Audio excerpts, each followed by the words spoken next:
اعوذ باللہ من الشیطان الرجیم بسم اللہ الرحمن الرحیم السلام علیکم ورحمۃ اللہ وبرکاتہ۔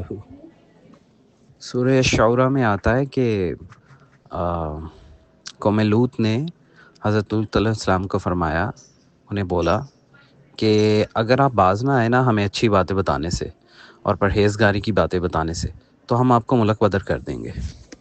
اور دوستوں، بہنوں، بھائیوں، ساتھیوں، کیا آپ جانتے ہیں، آپ کے علم میں یہ بات ہے کہ قرآن میں آیا ہے، اس کے بعد آیا پھر قرآن کے اندر رہتی دنیا تک کہ لوط علیہ السلام بما اپنو اہل و عیال سوائے ایک بڑھیا پیچھے رہ گئی، وہاں سے اس علاقے کو پھر بعد میں گئے ہیں چھوڑ کے، لیکن ملک بدر ہو کر نہیں، ملک بدر ہو کر نہیں، ایک عزت والی نقل مکانی کر کے۔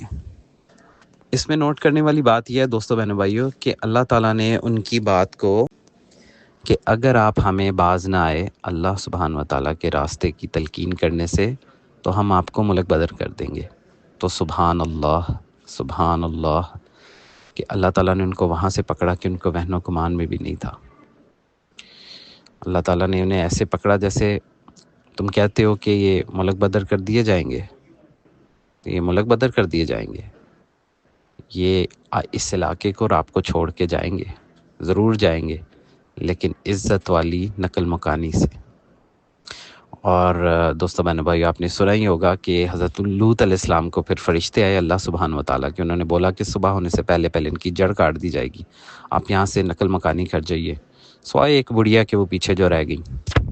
حقیقت یہ ہے کہ تم حد سے نکل جانے والے لوگ ہو۔ وہ کہنے لگے کہ اے لوط، اگر تم باز نہ آؤ گے تو شہر بدر کر دیے جاؤ گے۔ لوط نے کہا میں تمہارے کام سے سخت بیزار ہوں، اے میرے پروردگار، مجھ کو اور میرے گھر والوں کو ان کے کاموں کے وبال سے نجات دے۔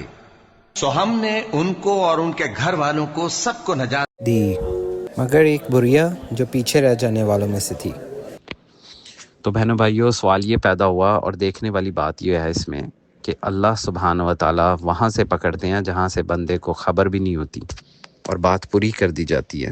بے شک اس واقعے میں بہت سی نشانیاں ہیں کہ بات شروع ہوئی ان کی طرف سے ملک بدری کی، ختم کہاں پہ کی اللہ سبحانہ و تعالیٰ نے؟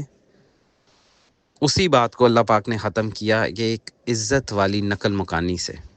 وہ چھوڑ کے تو گئے پھر، اور ان کا ستیہ ناش کیا ہوا بعد میں آپ سب جانتے ہیں کہ قوم لوط کے ساتھ کیا ہوا۔